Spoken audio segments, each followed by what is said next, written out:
Mae'n llenwi'n gyflym hogie bach. Mae'n cwrs ni am y cefnfor. Rhaid i ni bellach gan uniach. Bryd gawn ni godi'r angor. Y mae'r Blue Peter yn ei le. A mae'n cwrs ni am y cefnfor. Cawn weled eto groes y de. Pryd gawn ni godi'r angor.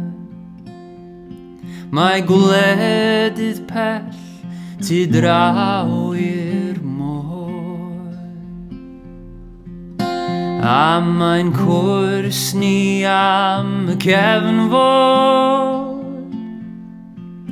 A mae'r heulwen yn San Salvador. Mae adeiladu'r theatr ym Maes Parcio wedi cael effaith hynod o bositif ar y blas, sydd y gwir, achos dwi'n grediniol os efo heb digwydd, sa'n ni bosib wedi cael fel y lusen.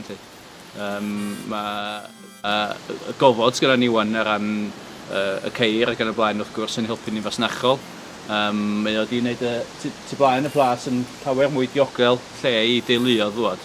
Achos mae plant wan yn gallu chwarae yn yr ardd ac yn y blaen ar teuluodd bod yn mwy cyffyrddus. Fel oedd hi o blaen, oedd hi'n beryg iawn efo'r ceir di parcio. Ac yn y theatr ei hun efo yma, da ni'n gallu cynnal gweithgareddau theatr a cyngherdda cerddorol tu allan.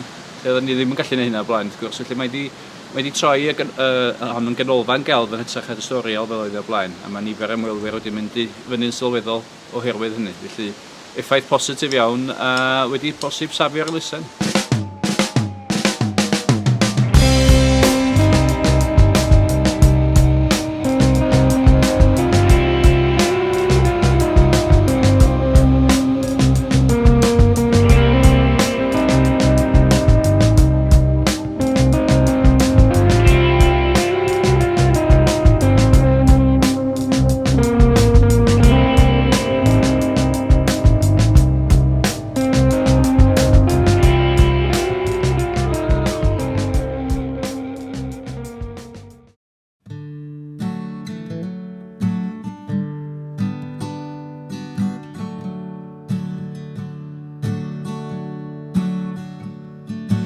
Harbwr corc yr oedd o'n rhyw fore gyda'r dydd. O hogia bach rhyw fore gyda'r dydd. A phawb oedd yno'n llawen, doedd yno'n neb yn bryd.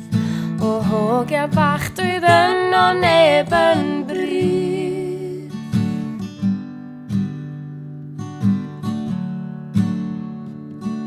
O'r hisiart medda Morris a Morris medda Tom. O hogia bach a Morris medda Tom. Well i ni riffio'r hwyliau cyn del y dywydd trwm. O hogia bach cyn del y dywydd trwm.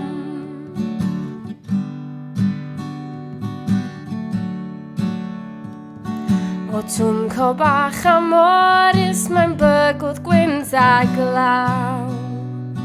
O hogia bach mae'n bygwth gwynt a glaw. Daw'r cesu gwynion allan a twm yn atab taw. O hogia bach a twm yn atab taw. Daw'r gwynt yn ôl i'r gogledd cael net o dywydd tig. O hogia bach cael net o dywydd tig. A bydd y llong yn cerdded ag asgwrn yn eichig. O hogia bach ag asgwrn yn eichig.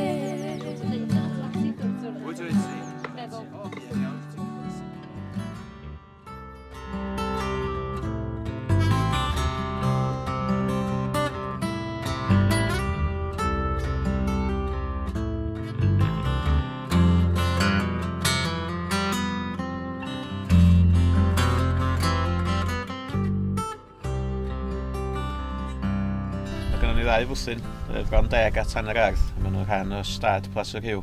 Wedyn y prosiect yma di adnewyddu'r ddau dŷ. A mae un o'n nhw'n cael ei adnewyddu fel tŷ traddodiadol, fel fysa fo droiad y ganrif ddwytha. A mae'r tŷ yma, Tan yr Ardd, di cael ei adnewyddu rhywun fyw na fo.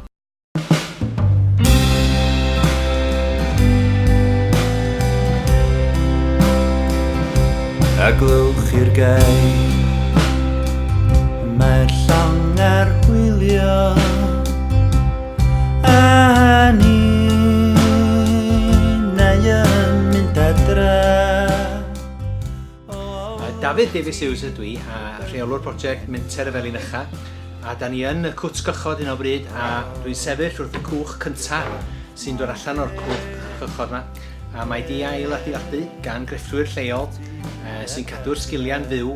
A mae'n rasio os nesaf am y tro cyntaf ar y môr ers bron i 15 mlynedd. A mi fydd hi'n 80 mlwydd oed erbyn hyn. A mae'r creffta yma'n diflannu wrth gwrs, ond oherwydd y prosiect yma, mae'n gadael etifeddiaeth o sgiliau yn y gymuned. Ac wrth gwrs, gychod fel hyn i hwylio ar y morau neu o gwmpas llun am ddegawdau ddwad eto.